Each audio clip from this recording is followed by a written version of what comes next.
মুসলমান যুবকরা ভালোবাসে মেসিকে। এই যে খেলা চলতেছে, ফজরের নামাজ পড়তে উঠে না, রাত জেগে খেলা দেখে, এমন মুসলমান আছে না নাই? আসতে বলতেছেন, খাতির ছুইটা যাইব, আছে না নাই? আছে। ফজরের নামাজ মসজিদে আসতে চায় না, জিজ্ঞাসা করি আসেন না কেন, কয় হুজুর ঘুম ভাঙ্গে না। অথচ সে রাত জেগে খেলা দেখতেছে, আর্জেন্টিনা ব্রাজিল এদের খেলা দেখে। নাউজুবিল্লাহ, এরা তো কাফের। হ্যাঁ, যাদের খেলা আপনি দেখতেছেন তারা তো কাফের। এই কাফেরদের আপনি খেলা দেখতে গিয়ে আপনার ঘুম হারাম করছেন, শরীরের উপর প্রভাব পড়ছে কি পড়ে নাই? এই জবাব আল্লাহর আদালতে আপনাকে দিতে হবে। আপনি যে আল্লাহ পাক রব্বুল আলামিন দিনকে বানাইছেন উপার্জনের জন্য, আল্লাহ কোরআনের মধ্যে ঘোষণা দেয়া বলেন, ওয়াজআলনাল লাইলা লিবাসা ওয়াজআলনান নাহারা মাআশা। আল্লাহ পাক রব্বুল আলামিন পবিত্র কোরআনের মধ্যে ঘোষণা দিয়ে বলেন, আমি আল্লাহ দিনকে বানাইলাম উপার্জনের জন্যে, আর আমি আল্লাহ রাতকে বানাইলাম আরাম আয়েশ ঘুমের জন্যে।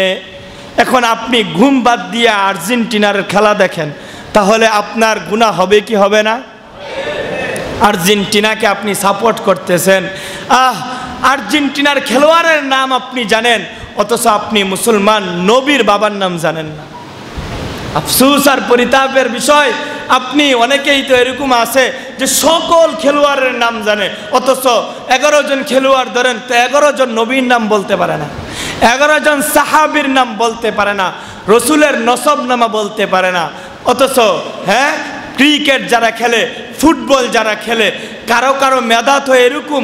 আমি গত কিছুদিন আগে দেখলাম যে একটা ছেলে, সে হুবহু ওই যে উপস্থাপনা করে না খেলার মধ্যে, ওরকম হুবহু সে 3-4 কণ্ঠে উপস্থাপনা করতে পারে, অথচ সে মূর্খ। তো সে কত পরিমাণে খেলাটা দেখছে, সে কত পরিমাণে খেলাটা শুনছে, এই জন্যই তো তার মুখস্থ হয়েছে। একবার শুনে কি মুখস্থ করা সম্ভব? সে খেলার ওই যারা উপস্থাপনা ধারাভাষ্য দিচ্ছে, সেও 4-5 জনের কণ্ঠে সে ধারাভাষ্য দিতে পারে।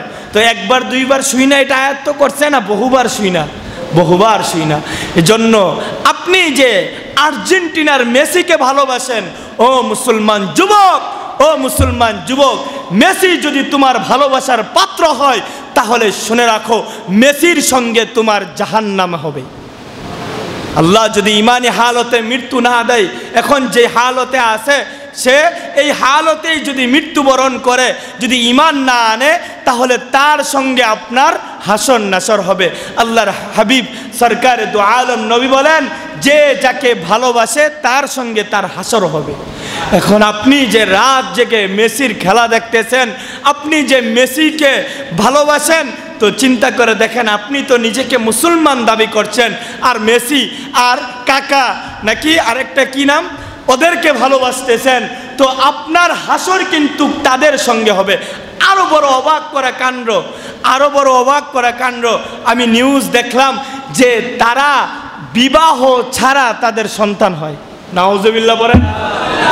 ওই দেশে আমি যতটুকু শুনেছি, হ্যাঁ, আর্টিকেলের মধ্যে যতটুকু পড়েছি, দেখলাম যে ওই দেশের মধ্যে প্রকাশ্যে আজান নামাজ নিষিদ্ধ। নাউজুবিল্লাহ। আর ওরকম একটা দেশকে আপনি মুসলমান হয়ে সাপোর্ট করতেছেন, ওরকম মানুষগুলোকে আপনি সাপোর্ট দিচ্ছেন, তাদের জন্য আপনি রাত জাগতেছেন। মাআযাল্লাহ, আল্লাহ মাফ করুক, মুসলমান তো এখানেই শেষ হয়ে গেছে। এই যে আজকে ফিলিস্তিনে মুসলমান নির্যাতিত, আজকে কাশ্মীরে মুসলমান নির্যাতিত হয়, আরাকানে মুসলমান নির্যাতিত হয়, ইন্ডিয়াতে মুসলমান নির্যাতিত হয়, বিভিন্ন রাষ্ট্রের মধ্যে মুসলমান নির্যাতিত হওয়ার একমাত্র কারণ, রসুল বলছেন, এই উম্মত যখন নিজের স্বকীয়তাকে ভুলে যাবে, এই উম্মত যখন আল্লাহকে চিনতে ভুলে যাবে, কোরআন চিনতে ভুলে যাবে, আমি নবীর সুন্নাহগুলোকে ভুলে যাবে, তখন এই উম্মত জায়গায় জায়গায় নির্যাতিত, নিপীড়িত আর মজলুমের শিকার হবে। আমরা তো আঁকড়ে ধরেছি ইহুদি খ্রিস্টানদেরকে, তারা কিভাবে চুল কাটে, তো আমিও সেইভাবে চুল কাটে। আরো আফসোস, তাদের জার্সি পরে নামাজ পড়তে আসে। নাউজুবিল্লাহ বলবেন না? আর্জেন্টিনার জার্সি, ব্রাজিলের জার্সি, তারপরে বিভিন্ন লিগের জার্সি পরে নামাজ পড়তে আসে। আল্লাহ আল্লাহ। তারা কোনোদিন শখে পাঞ্জাবি পায়জামা জুব্বা টুপি পরছিনি, দেখছেন কোনোদিন? একটা ছবি আইনা দেখায় যে হুজুর মেসি সাহেব তো সুন্দর একটা জুব্বা পরছে, পয়রা একটা পাগড়ি বাঁধছে, আতর নিচে দাড়িগুলা রাখছে, এরকম দেখছেন কোনোদিন? তো আপনি কত বড় নির্লজ্জ, কত বড় বেহায়া, আপনি তাদের স্টাইলে চুল কাটেন।